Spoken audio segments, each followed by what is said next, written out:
Hello and welcome to this Tile Network seminar in now April. Thank you for coming. Thank you for being here, and a special thanks already in advance to our speakers. Today, the topic is Green New Deal, Sustainability in Education. And I'm going to hand over to our speakers.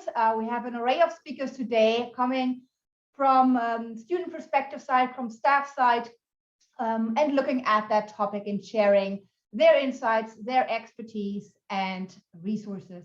As always, you can use the chat to leave comments or to add questions, and then our speakers will take the questions as they come in, or also leave some questions depending on how it fits to the end. All right, without further ado, I will hand over to the speakers. Welcome. Hello, my name is Molly Park. So I'm a psychology student at the University of Glasgow, and I'm here with... Hi, I'm Connie. Yeah, the same psychology student. And we're both involved in the Green New Deal movement. And through that, we were asked to speak at the psychology department, which Carolina is part of at the uni, and she invited us to speak at this. So here we are. So big thanks to Carolina, first of all.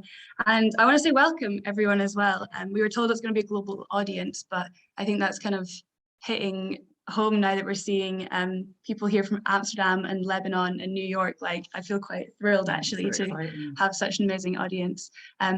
Just a little overview of what we're going to have. You're not going to listen to me too long, thankfully. We're going to have Alvaro, first of all. So he was part of setting up the Green New Deal. And then we're going to have Vidya and Sam speak for a little bit more about their climate education course. So they're students and they run a course themselves, which is really awesome. And finally, we're going to hear from Mia, who is part of the Sustainability and Teaching and Learning Community, a group within the uni in Glasgow. And she's also a lecturer herself and does many more amazing things. So as we're going through this, the one thing I'd really love for people to kind of have in mind is how can you learn from this, and how can we share ideas to implement these kind of structures in other infrastructures and other communities as well, like your own learning communities, because, you know, this is one uni, I think this is one of the first that we know of that's created a Green New Deal, and we'd love for other institutions to be able to do the same thing and to reach out and collaborate as well. So I'm going to pass over to Alvaro now. Thank you. All right, thank you, Molly. Hi, everyone. My name's Alvaro. So just a bit about myself. I was the environmental officer last year in my university Students' Representative Council, and I also led the campaign to get the University of Glasgow to switch its computers to the search engine Ecosia, which plants trees, which was quite a successful campaign. And if your university is not on Ecosia yet, I would recommend that you get in touch with me so you can get that campaign started. I was also part of the group that started the University of Glasgow Green New Deal, which is what we'll be talking about today. So our Green New Deal was inspired by one that had been done previously by Goldsmith universities. And obviously it's in clear allusion of the sort of New Deal that came after the big recession, and sort of thinking about sort of the economic system in a different way, and thinking about what can be done to solve this crisis. And in this case, it represented just transition. Okay, so making our world more sustainable from where we can, with whether that's sort of a state level or as an institution, and make it fair for our workers. In a way that we can be sustainable, but also keep the welfare and the rights of workers and people and community in mind. So this is the document that we made with a lot of students, a lot of staff, and it's a really well documented piece of work that took many months to produce, and it is centered on Glasgow and how Glasgow University can implement these changes. Okay, so the University of Glasgow really likes to sort of position itself as a world-changing institution, and that's sort of its the way it likes to present itself, and it does have quite a big voice. It has quite a big influence. And it has a lot of really talented staff and really talented students who can implement these changes. However, it is nowhere near perfect. And in fact, there are a lot of things that are not going as well as they should within the university. And that is why our group of students and staff got together to prepare this document. Yeah, thanks, Sonny. So the University of Glasgow officially declared a climate emergency on the 2nd of May of 2019. I'm proud to say that I was part of the group of students that bothered senior management for long enough to make them take that decision. And its current carbon footprint is around 60,000 tons of CO2. However, this does not take into account procurement, which is actually estimated to actually almost double that amount. So it has quite a significant carbon footprint. And when we started our Green New Deal, the university's target for net zero emissions was 2035, okay, which wasn't very ambitious. And also they had committed to divesting from fossil fuels, but within a 10-year period. And in fact, it hasn't fully divested yet because that 10-year period isn't over. So it was a bit slow.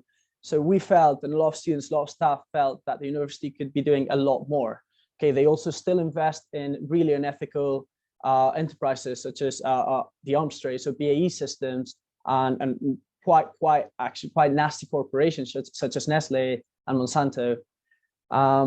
So there are still there were things that we thought that the university could definitely improve and can definitely still improve, and that's sort of why how the Green New Deal came about.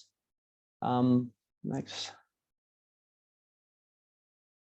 So the way we organized to make this Green New Deal, we put a call out for anyone who was interested, regardless of the background. It was quite important. This came from an interdisciplinary background, and sort of people would put in what they knew and what their interests were, and we separated we split into these working groups. We had food, travel and transport, investment, energy, curriculum and academic, buildings and infrastructure. After a final review, we realized that was quite an important mistake on our part, is that we hadn't, even though we sort of ingrained social justice within all the others, we had failed to make a section specifically on social justice. And this is something that we focused on a later revision of the document after speaking to the UCU, the University and College Union, and the Students' Representative Council, who gave us really good, really valuable feedback and said, actually, you should be focusing more on this, because that really is the spirit of the Green New Deal. So again, this really shows how the collaboration between different groups can really make these kinds of collaborations better.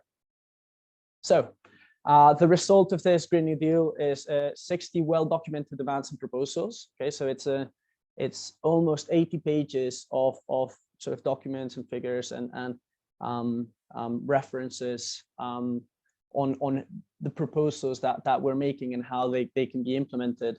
We got endorsement by the University of College Union and by the Students' Representative Council. And this final document is freely available online. So I will send the link in the chat once I finish the presentation. And like I said, feel free to get in touch with us just to find out more or to get involved, because this is still an ongoing process. So the main outcomes of that Green New Deal was we managed to get the university to push its net zero target to 2030. So push forward by 5 years.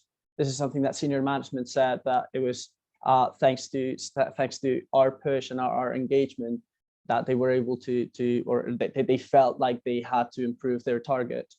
We're also running some university climate assemblies to try and get students and staff feedback and input on how to implement these measures. And we are running negotiation talks with management. Now, senior management is quite hard to deal with, in that there's a lot of bureaucracy, there's a lot of promises that don't always materialize. And I mean, there's some brilliant staff at the university who are doing an amazing job of running these negotiations.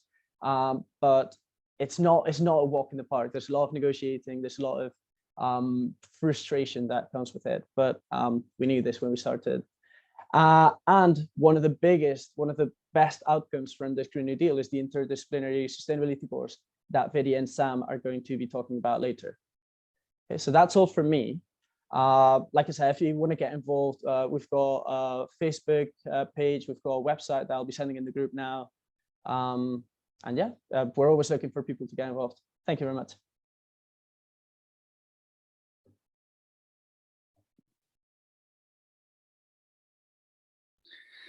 Hello everyone, so now Vidya and I are going to talk about how we created the Introduction to Climate Change and Sustainability course.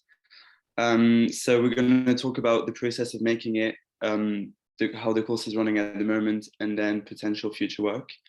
So my name is Sam Marrow. I'm a fourth year mechanical engineering student. And I'd say that my environmental awareness sparked 4 years ago when I went to live in South Africa for a few months. And it was during the big drought, which meant that we had to be very careful about how we use our water every day. And from there, I could see that the effects of climate change were already happening and already affecting people's lives.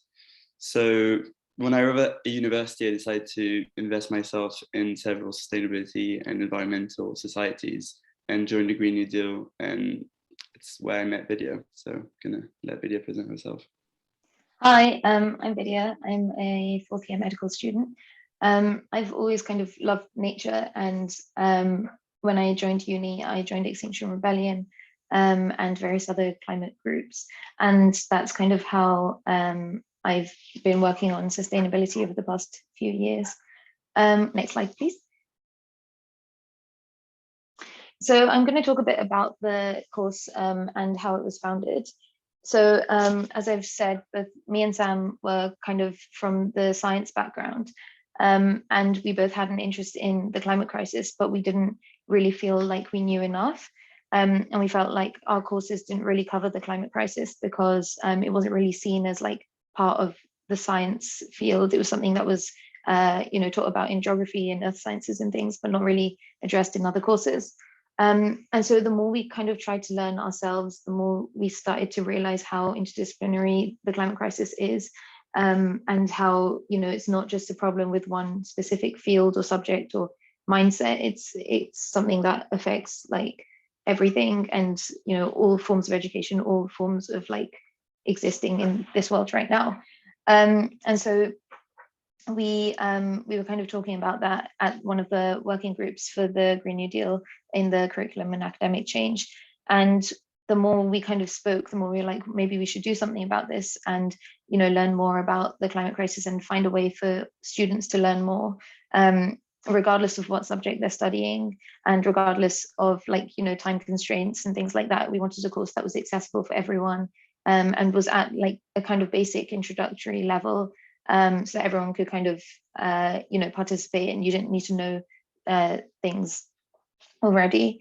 And we kind of really thought that, like, obviously we want to focus on solutions for the climate crisis or like mitigation strategies because it's so urgent. And so we kind of were like, we want a course that's really focused on collaboration and like, linking all these different subject fields and bringing the expertise of all these subjects together to kind of have a better way of understanding it. Next slide, please. So yeah, the focuses of the course, we wanted it to be basic at an introductory level. So Sam will kind of go a bit more into the structure of the course, but basically each week is a different speaker from a different field kind of comes in. So it's a 10-week course and each week's a different topic. So students kind of have a introductory level like teaching about a specific subject, for example, like the historical causes of the climate crisis. And so you can kind of build up your foundation and understanding. We wanted the course to be in collaboration and discussion focused. So we wanted it to be something where people were kind of participating together and working together and kind of sharing the knowledge that students already have, and we wanted people to kind of incorporate their niche interests together. And a lot of students have really great ideas about things, and we wanted that to be like a focus to kind of work together. And we wanted it to be action-based because a lot of, a university is like a very academic place, but the climate crisis is urgent. We need action now. And we didn't want a course that was just focused on the theory. We wanted something that would kind of put people in a position to kind of take action in the future, to, put the things they've learned into practice and, do something with the knowledge rather than just, take an exam or whatever. And we wanted the course to kind of fit into people's uni schedules, because obviously as students, people are stressed, people have other things they want to be doing. And we wanted to make sure that anyone could kind of access this course. So the course runs in the evenings. So, you shouldn't have timetable teaching, you can just kind of fit it in. And we wanted it to also not be like a big stress for people. So it's only 10 credits. So you can just kind of slot that into your, whatever you're studying. And if you don't want to do that, you can audit the course, which means you can just attend the lectures and get all this new information, and you don't have to take the exam, or as in you don't have to do the assessments. So it's just a way to kind of learn all this material without having to, make it a stressful part of your life if you don't want to do that. Next slide, please. So obviously the Green New Deal is a document, and we're right now in the process of bringing this into action. We're trying to, change these demands into tangible things. So the way that kind of happened with the course was through staff-student collaboration. That's kind of what I want to focus on right now. So firstly, we had a lot of supportive staff at the uni who kind of, helped us a lot, and none of this would have happened without them. So Julia McClure initially approached us about the Green New Deal. Camille Husser in the School of Medicine, she was the one who kind of taught us initially how the bureaucracy and paperwork side of all of this worked. So we could kind of go from this vague idea of a kind of course to a structured thing of being we want it to be 10 weeks, we want it to be for credits, we want to, how we wanted to host it and things like that. And then Jamie and Christina, who basically, they were the ones who got the course off the ground, and it was through collaborating with them that the course kind of actually happened, and we got the endorsement of the School of Geography and Earth Sciences. So obviously with staff-student collaboration, I've kind of made this slide to try and show what I want to say, that students have these very novel ideas and perspectives, and students in general tend to be pushing the trend. We're kind of pushing the boundaries of whatever we're being taught. We're asking new questions and things, and especially student activists about something that they're so interested in. We're going to be kind of pushing maybe new ideas, and that's great, but then we don't know how the processes work. We don't know how to actually get these things to happen, and for us it's just an idea, and we don't really understand how to make it real. And so that's when it becomes important to work with staff who know how the system works, and they have the connections and experience to kind of show us how that can be done.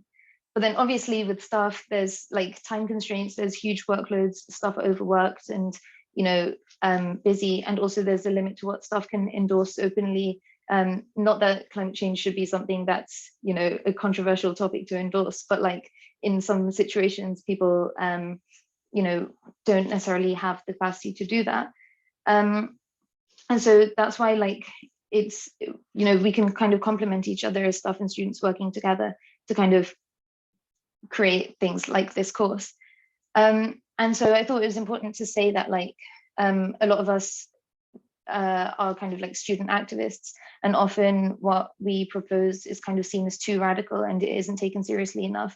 And sometimes there's tokenistic kind of agreement with what we're saying without any kind of follow through. And that's why in this kind of situation, it was really good to have staff who actually genuinely took what we were saying on board and kind of saw us as people with these ideas that could actually happen, rather than students who were too radical, if that makes sense. And so that's basically how the course happened. Next slide, please. And now I'll pass over to Sam. Hello, so now that you have a bit more context on how the course was actually created, I'm going to talk about the people involved, the structure of the course, the content, the assessment, and the intended learning outcomes, so the ILOs. So the people involved right now are Jamie, of course, who's the main coordinator and course convener. She mainly deals with communication with like administration, does the grading, and in general the logistics for the course. Elizabeth Petrie just joined this semester and is helping Jamie doing all this. And this semester, for the first time as well, we have a master's student doing a placement for the course. So helping us answer all the emails, help for the assessments, and also find new ideas to develop the course and add some content and features, which is really important because me and Vidya we're very involved in the course, but we're also fourth year students who can be kind of overworked. So having the help of a student who's doing their placement on it is very helpful. Then for the structure, so as Vidya said, it's an evening class, so every Monday from 6 to 8. And it's 2 hours with 1 hour of lecture and 1 hour of tutorial. So we've managed to keep the structure quite well throughout the 3 sessions, although because it's online, usually we have a question and answer session rather than a tutorial, which is easier to organize and get people engaged, because with breakout rooms online, it's a bit complicated to have people that are very involved. But this will probably change when it's in person. For the content, we have 2 main sections, so the causes and consequences and the potential solutions and action plans. So for the causes and consequences, we mainly have, for the 3 sessions, had the same content. So the historical background, the psychosociological causes, and the physical, the ecosystem and human health consequences. But for the potential solutions, the course has changed quite a lot depending on the context of the session and the availability of lecturers. So for instance, for the first session, we had someone talk about COP26, what to expect, how does it work, how do negotiations happen at like COPs in general. And then during the COP, we had a session talking about what is actually happening at the moment. So what are the decisions being made? Is it really having an effect? Kind of questioning all this. And for the latest session, which has been the last one from January to March, we did not talk about COP, but we had the opportunity to have 2 new lecturers who talked about sustainable architecture and regenerative businesses. So it's really interesting to have a course that is constantly evolving and adapting to also new knowledge and new research that is being done, because all this is still very new, and we're happy to adapt the course in the next few years with what new practices are available and what solutions or actions are possible. For the assessment, there's 2 assessments. There's one individual one, which consists in studying the evolution of a certain industry throughout the 20th and 21st century. And from there, do a case study in one company within that industry and analyze its negative impacts on the environment. So this assessment is done at the end of the first section on the causes and consequences. And it's quite important because it means that they can use all the general knowledge from the first few weeks and put it into practice. And then the second assessment is a group project with a presentation and a group report. And this time the student needs to analyze an institution, a public institution, so either a council, a university, or a country, and talk about policies that are being put in place to tackle the climate crisis. So I think this project is really important because as students come from all different backgrounds, it means that they can collaborate and use different skill sets and knowledge to work on this. And I think we need to train a new generation of people that actually have the skills to adapt and work with different types of people and ways of working. So I think, yeah, it would be a good way. I mean, it is a good way of starting to introduce those practices. So these 2 assessments are very different, but at the same time complementary. One is individual, one is a group project, one is on the causes and consequences, and one is on potential solutions. And one also studies more the private sector and the other one the public sector, which overall gives a kind of good holistic knowledge of how to treat with all those different issues, and have an interdisciplinary mindset towards it, which brings me to the ILOs. So I've covered most of the ILOs by talking about the content and the assessment, but the two most important ILOs, I think,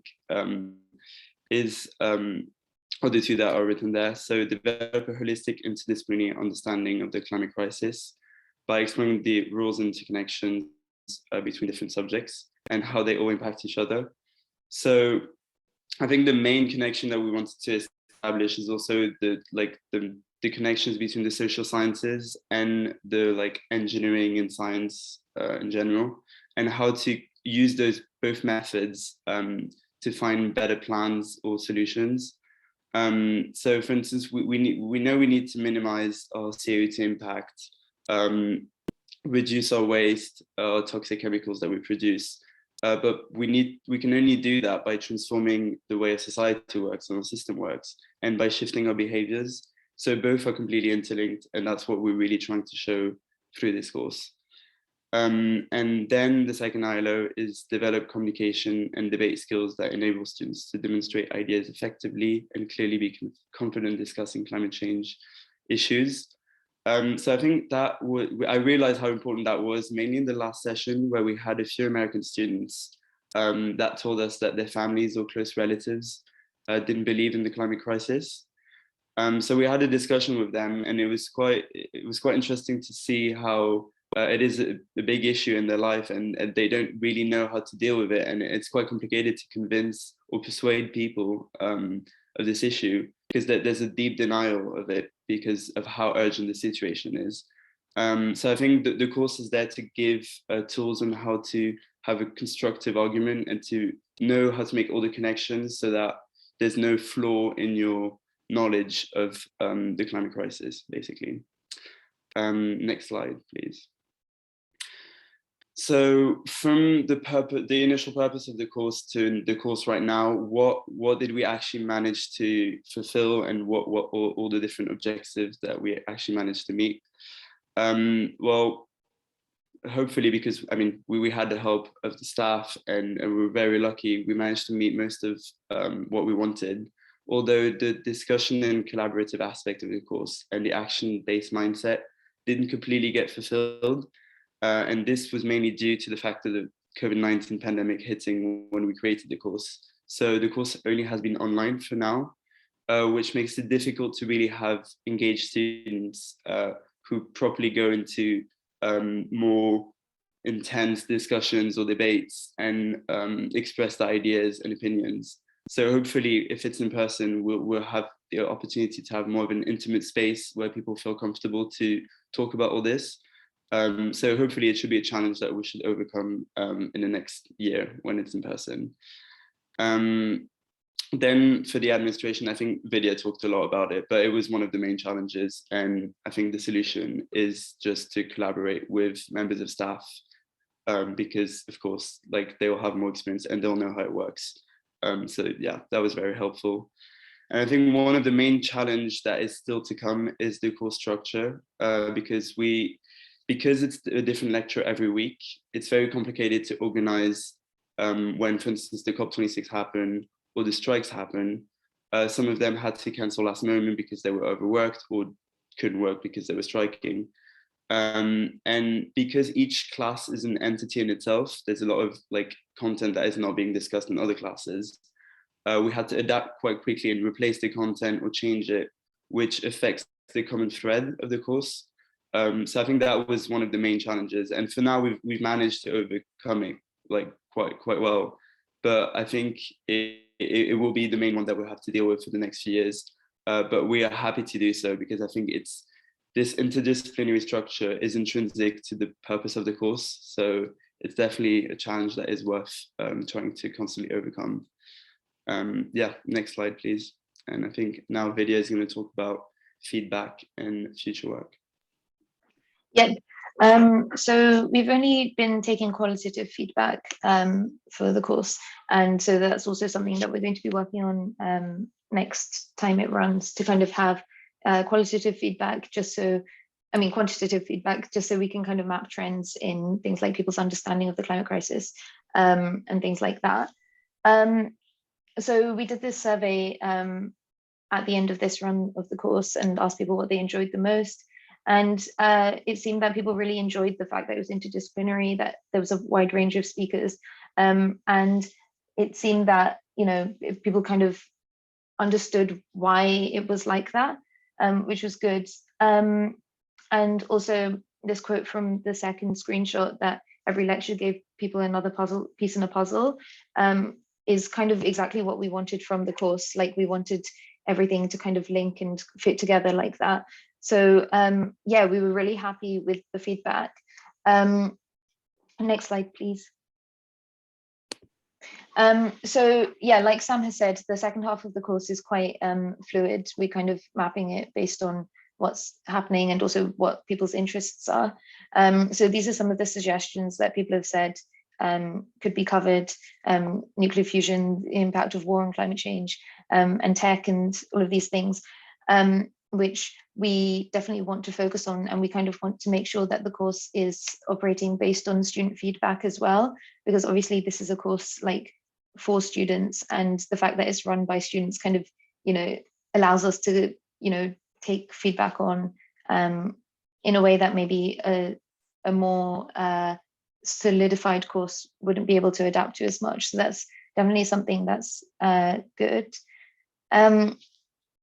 So another thing we were kind of talking about was having a course that would last a year. So having a course that would run from semester 1 and semester 2, because even though the course is 10 weeks, it means that it's only really the first 2 lectures that focus on the causes, and then we only have 1 lecture on the consequences of the climate crisis. And obviously it's a huge topic that needs, there's always more that could be taught, there's always more that could be learnt. So we were kind of debating that structure, and kind of being able to build on the knowledge that that has been given previously. Like Sam has said, another big issue was COVID, and yeah, the ability to discuss and actually collaborate with students would have been great, partly because we wanted to be able to actually get to know the students and what they were specifically interested in. For example, like, if there was an engineering student who was specifically interested in renewable technology, like being able to, get to know them, and then, provide reading for them that would have been specific to that, or other interests that people might have, and also being able to kind of link students up with other students who have similar ideas, because that's essentially what the Green New Deal kind of, was founded on, like a lot of students having this kind of desire for sustainability and deciding to come together and work together. And all of us were from different subjects and stuff, so we kind of wanted to get people to be able to do that. And so hopefully next year the course will be in person, and so that'll be a lot easier to do. And we also wanted the course to maybe be a bit smaller, so in the sense that the second run of the course, so that was this September to like December, we had like 100 students, but it was all on Zoom, and we felt like it was a great turnout, but it also meant that there wasn't as much individual discussion or collaboration, and the students didn't get to know each other, and we didn't get to know the students. And so we were kind of thinking for the next run to kind of have a course that was maybe about 40 to 50 students who, really got to know each other and learned how to work together, and it kind of became a community of students who are interested in this, working together. So yeah, that's what we're going to be doing. There are a few other topics that we wanted to add in, like architecture, agriculture, and just any other suggestions. So yeah, I think that's us. So thank you very much. Please let us know if you have any questions, and we'll pass on to Mia. Thank you, Vidya. So I'm just going to try and keep this to a few minutes and open up for discussion. My name is Mia Perry and I work in the School of Education at the University of Glasgow. And I'm here because my actual area of expertise is literacies education. But over the past 5 or 6 years at the university, I've also taken on roles within the Centre of Sustainable Solutions here. I co-direct a large research network called the Sustainable Futures Global, and I co-lead a community of practice, which I think is really the main vehicle that introduced me to these amazing students. And I have become involved in all of these places, partly because it's very much aligned with the work that I believe in and what I believe our roles are as academics and educators in higher education. But it's also allowed me to see and be witness to some of the work that goes on that I wouldn't otherwise see. As I'm sure some of you also realize, we often work in silos in an institution this size. So it's also exposed me to all sorts of initiatives, and sometimes they're lined up and joined up, and sometimes they conflict with one another. But I think it's that sort of groundswell of patchy initiatives that really gives me hope in this space in higher education. So if you could move to the next slide, please. I just thought maybe the most useful thing for me to say was to recognize the context that these students are working in higher education. It's not the same as if you're working in a primary school or in a community center, in that when you work in a university, you might work in a common political and cultural context, but with staff who have very, very different backgrounds. Some have extensive expertise and some no expertise in sustainability issues. Some have extensive commitment and some no commitment. People are brought to this space for very different reasons. But similarly with students, many of us who teach sustainability as a core component of our work are working with many students who really aren't here to learn about sustainability, many students who resist the shifting of our practices in our curricula, as well as the students who obviously are really driving us forward. So I think the diversity of higher education is a really important thing to consider when we talk about shifting policy and embedding culture of sustainability in higher education. It's a messy space. And finally, of course, especially in the big old universities like Glasgow, there are long-standing bureaucratic institutional structures that sometimes make it really, really difficult to practice sustainably, whether that's across colleges, schools, disciplines. And these students have realized that in their process of trying to look at a student-led interdisciplinary course. So sometimes the very system is working against us, and that I think affects the pace that we can make change. So next slide. I don't know if this is really relevant. Some of you are from the university. Some of you, these acronyms may not mean much, but this is just a little bit of a potpourri of some of what I consider sort of patchy, diverse initiatives that are positive in our university. One of them is a student network, students that are paid by the university in short-term, often roles, called guest, that work in various focus areas to develop our sustainability practices across estates and teaching and learning, transport, that kind of thing. We also use learning and teaching funding from our senior management to help develop initiatives. We've developed a community of practice, which I'll speak about in a second.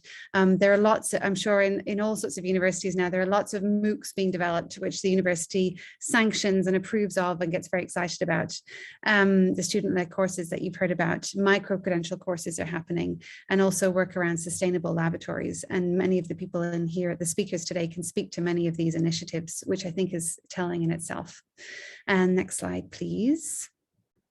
So the community practice has been a really interesting initiative that I just want to raise awareness to here with my last minute. It was, although I feel that I have worked in communities of practice across my whole career, really, this was a model, a structure that was supported by and guided by the institution, the University of Glasgow.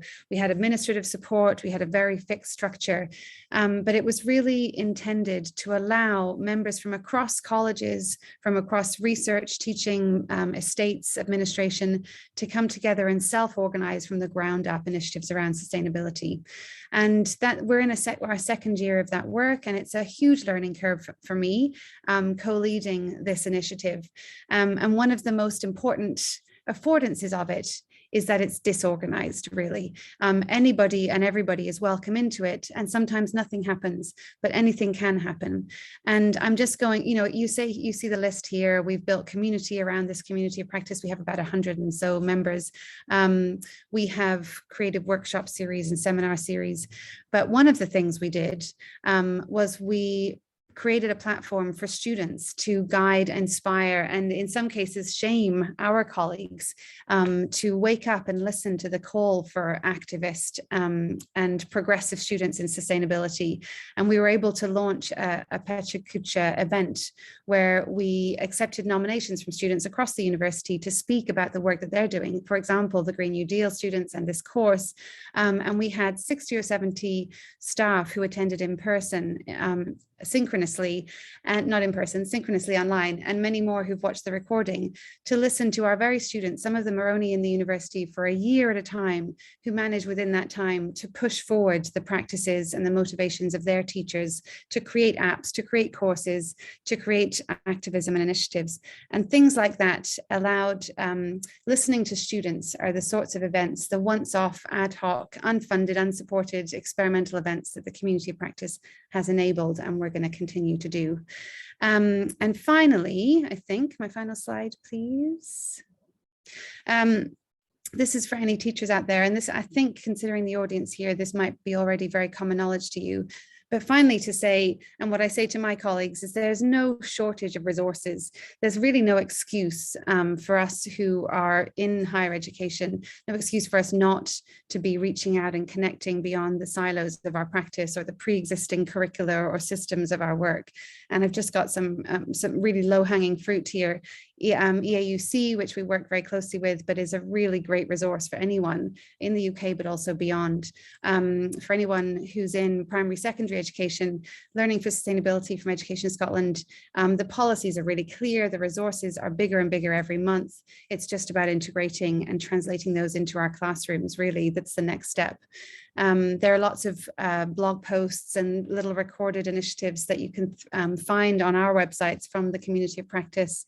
And for those of you who are joining internationally, the Sustainable Futures Global Network, as I mentioned, I co-direct, and that's just some threads into this kind of work, bridging research, teaching, and sustainability in international contexts that you can follow up with there. So I would like to conclude by just saying that it's a privilege to be invited by these students. They are the constant reminder that I was trained far too long ago. Most of these students work with teachers who were trained far too long ago with insufficient paradigms and practices to face a very, very quickly changing climate crisis. And if we don't work together, then we're really on, I feel, we're really on a sinking ship. I mean, we'll probably be fine. Those of us who are mid-career or late career will probably be fine. But unless we work in collaboration with students, with early career researchers, and with people outside of higher education sectors, we're really not doing a service to the needs, I think, of our learners and the next generation of the people that populate the planet. So thank you, everybody. And I'm happy to take questions, but I would rather hand it back to the students. Thank you to all of our... Sorry. Sorry, Carolina. No, oh, sorry about that. Didn't want to interrupt you. All the claps. Oh, yeah, so good. Just wanted to say we have 10 minutes left now. But I think I just interrupted you, so just continue. I was going to say the exact same thing. We're on the same board.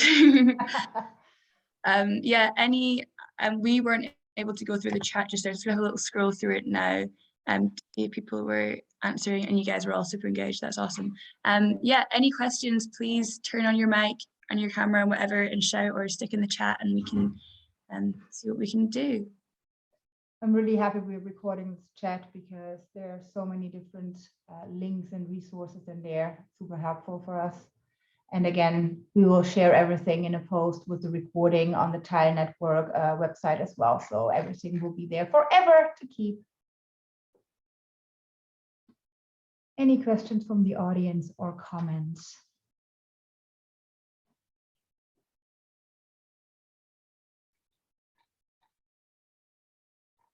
So I have maybe a question about the course. So you said you do one part of the assessment is presentation, And you said that about 100 people have signed up. How do you deal with the presentations? How are they actually done? So basically for the first presentation, which is an individual one, we actually only did for now, I don't know yet how we're going to do it in person, but because it was online and we didn't have the time to do a session where everyone presents, everyone would just record themselves speaking for a presentation, and it would only be between 3 or 5 minutes, so it's quite short. Which would not be too intense for Jamie and Elizabeth to grade, because there's only 2 people grading like all the coursework for this course. And it is true that 100 students was difficult to manage. So if when it gets into like a course in person, we're thinking of being more around 50, 60 students and have the time like to really have a discussion with everyone and meet everyone and know like people's opinion. Like I feel like it's easier with a smaller group to have everyone discuss and share their opinion rather than a big group of 100 people. So, yeah. I also think what you could think about in the future as well is in order to make it scalable, because you want many people actually to do this course, right? Because it's such an important and global topic, is to, for example, use peer feedback as one way, where, for example, if they produce some kind of product that other peers provide feedback. So you'll have kind of this hard grades in the end, but basically it's more about a pass and fail, about engaging with the topics and with the assessment. So just to take it a bit away from the more traditional courses and make it more kind of fit for purpose, really, and scalable in some way. Yeah, actually, it's funny that you mentioned that, because the last meeting that we had with Jamie, she actually mentioned this idea for the session. So yeah, we'll definitely be working on this way of grading, which also goes with the philosophy of the course of using different techniques in terms of assessing students. Absolutely, yeah. Any other questions or comments?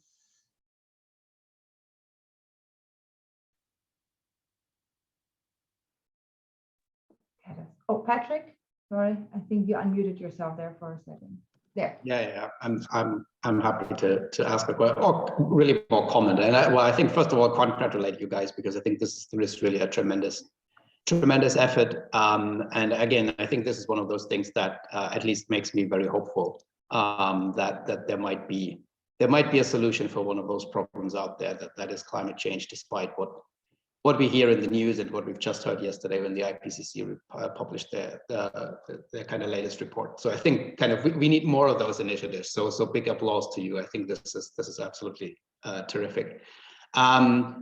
Again, being an academic, we always love to be somewhat skeptical, and the kind of this is really more guidance for the future, because I think what you're already doing right, I think is kind of ramping up on the educational front. And I think you have a big, as I said, to me, if I was in senior management, right, then I think some of those courses should be standard courses that students do in their fresher week, right? Just as again, it doesn't have to be graded, but I think the spirit for us all to think about how we kind of deal with these issues, how we position ourselves, and how we have a basic understanding of how climate physics work is absolutely key, right? So again, kind of, if you want to push harder in that direction, again, I'm at the wrong institution for that, just across the river on the other side of town. But I could see a really good business case for essentially pushing very hard and say, as a world leading institution that wants to educate kind of world changing students, this is exactly the kind of knowledge that we need to know, and everyone should have an opinion. Again, we can have different takes on what opinion we take and what position we take and where we position ourselves, but everyone should be able to not know anything about climate change, right? I think we've come to that point. So I think that's absolutely terrific. And I also love the kind of trying to prompt us to think more about how individual behavioral changes can be useful.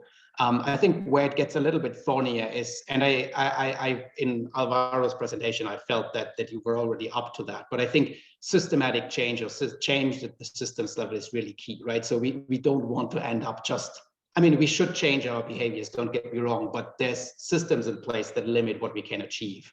And so again, I think kind of trying to think of this kind of three-pronged approach in terms of education, individual behavioral change, and systemic changes, trying to push the university to think about how they invest their resources, how staff's pensions are involved. I mean, what will be left of staff's pensions, how those will be invested, right? And again, I think this is educational, that kind of for the USS pensions, right? You can have them invested in just standard financial instruments, or you can kind of opt out for a green investment option. It's an easy click. And I think these things, staff might just not be aware. I mean, again, the kind of pension is a difficult issue these days, but I think there are some of those awareness campaigns, or I think the point that Alvaro shared about the kind of search engine and stuff. I think these are little changes that if we can prompt kind of systematic change from that, or systems change, that would really be cool. So again, I'm really happy to hear about that. I'm also happy to support the initiative, even though I'm employed with a different organization. But yeah, I think only praise from myself. You're doing a great thing. So please keep up that great work. It really means a lot. So thanks for that, and thanks for presenting this afternoon. Thank you so much, Patrick. That means a lot. I think this opportunity of speaking at this has been great because we're able to directly talk to members of staff at institutions. And maybe if there's one thing that can be taken is that these initiatives that we've been speaking about have been student-led and staff-supported, but they don't need to be student-led. They can be staff-led. They can be staff-led and student-supported. Like, there's many opportunities here for collaboration. And as a member of an institution, you don't need me to tell you this, but you're in such a position of power of influence for people above you, the same level of that you're working at, and the people that you influence, the students as well. So I want people to know that everyone here in this call does actually have the ability and the power to make change. And if it happens in the individual, then many individuals coming together, and that's a group, and that is change happening. So if anything taken from this is that change can happen, and it is happening, and collaboration is, I think, the key to that. Thank you. Thank you so much. Esther? Yeah, thanks. Just had a quick question. Thanks so much for your great presentation. I really enjoyed that, and amazing work that you guys are doing. We are all really grateful. I wanted to ask, basically, and maybe I missed that information, how many staff have attended your course, or is it mostly students or only students? And then back on the back of Patrick's point, which I think is really important about the individual and systemic level change intertwining, it's key, I think, to also reach the non-converted, right? So the ones who don't show up today, but who probably have more power, but less sense of urgency than the ones who do show up. So how do we seriously get senior management to sign up for your course, or for the condensed version of it, because they're too busy to engage with all the material maybe? Or how do we increase attendance of staff, basically? Do you guys have ideas for the converted to help with that, to basically spread?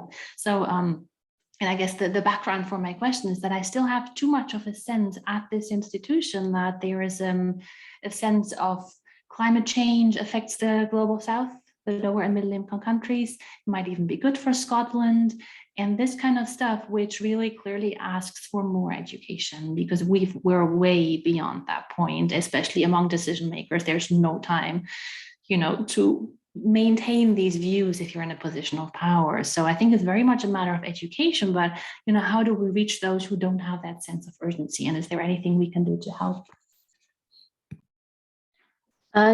So the course itself is just open to students, because it's just the way it's been set up. But I think Jamie is working on the carbon literacy course, and I think that's specifically for staff, and it's meant to be like an introductory thing, which is like very similar to the way the course is run. Also, yeah, definitely, me and Sam have also discussed how do we get people who aren't within this kind of echo chamber of sustainability to engage. In a really funny sense, one of the things from our feedback for one of the things, I think the question was like, why did you sign up for the course?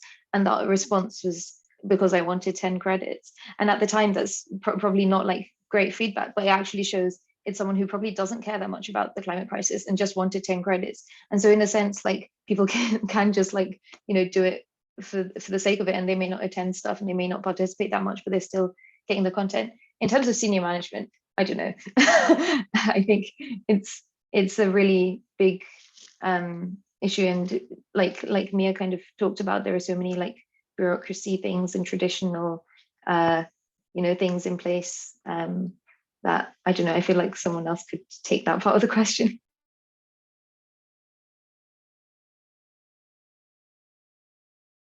I would just say, yeah, for senior management, I think also like we don't even know at that stage. It is true that for a course like that, we don't even know in what structure we would put it to be like so that senior management could kind of follow it. I guess it would be as if they audit the course and still attend every week. But yeah, I think we definitely need to think about it, and it's definitely an issue.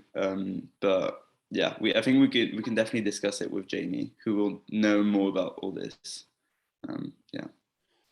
Even just a 2-hour lecture with highlights, you know, from the student perspective on what students have learned while following the course on indeed the basic physics, the health implications, the survival implications, the food shortage, the heat stroke, you know, anything really around the, you know, I mean, you can talk about anything really in terms of implications for everybody on the planet. That I think would be a good update maybe for some people with a lot of power, because in the end, you know, systemic change is still initiated and pushed through by individuals who care. So I don't know. Yeah, I would hope that there's some wriggle room still, and but yeah.